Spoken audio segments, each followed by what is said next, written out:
Selamat malam, salam sejahtera untuk kita semua.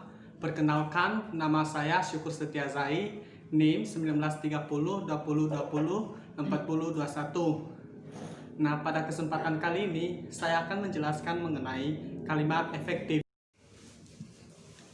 Yang pertama, kita akan membahas mengenai pengertian dari kalimat efektif.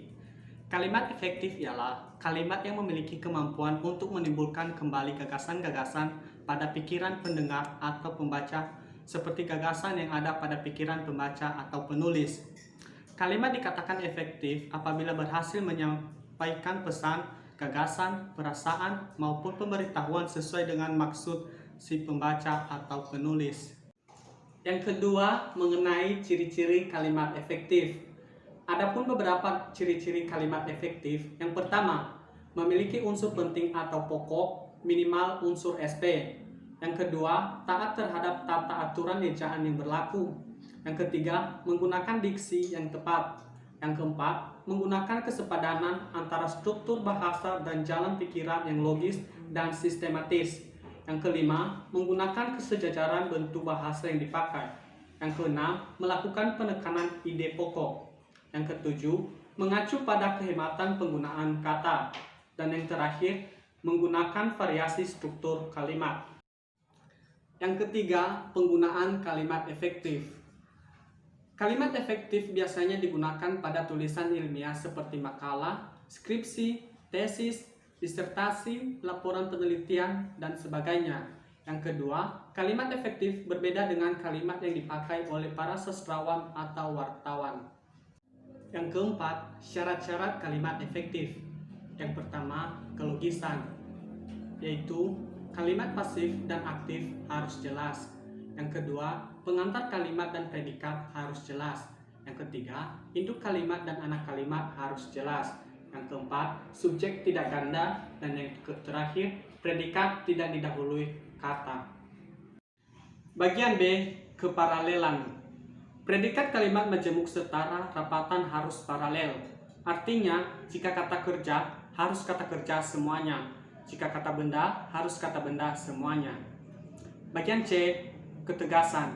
Yang pertama, unsur-unsur yang ditonjolkan diletakkan di awal kalimat. Yang kedua, membuat urutan yang logis. Bagian D, kehematan. Kehematan adalah penggunaan kata-kata secara hemat tetapi tidak mengurangi makna atau mengubah informasi. Bagian E, ketepatan. Ketepatan ialah pemakaian diksi atau pilihan kata yang harus tepat. Bagian F, kecermatan. Cermat ialah kalimat yang dihasilkan tidak menimbulkan tafsir ganda dan harus tepat diksinya.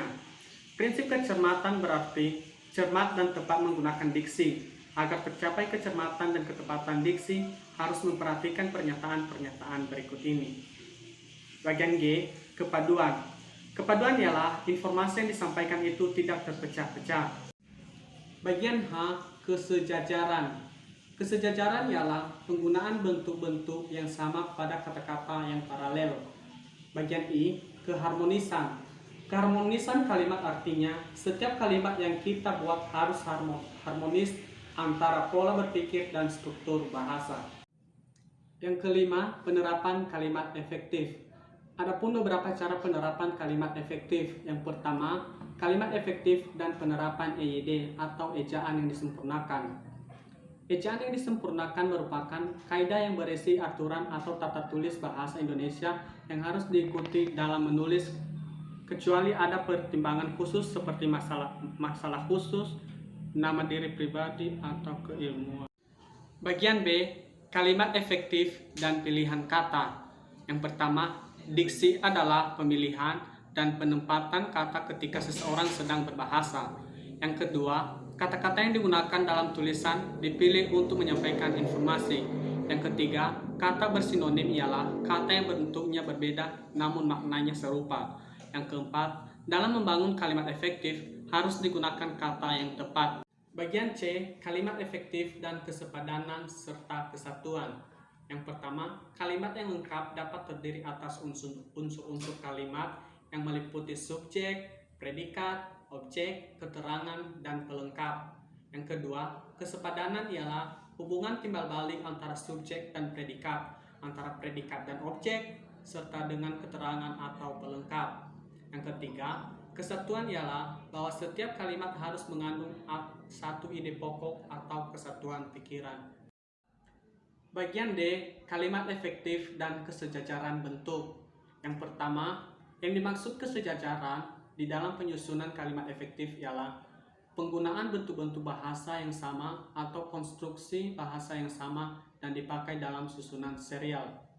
Yang kedua, frase disejajarkan dengan frasa. Demikian juga kata benda, kata kerja, dan kalimat sifat disejajarkan dengan kata benda, kata kerja, atau kata sifat. Bagian E, kalimat efektif dan penekanan ide pokok. Yang pertama, posisi kata dalam kalimat. Yang kedua, urutan logis. Yang ketiga, pengulangan kata.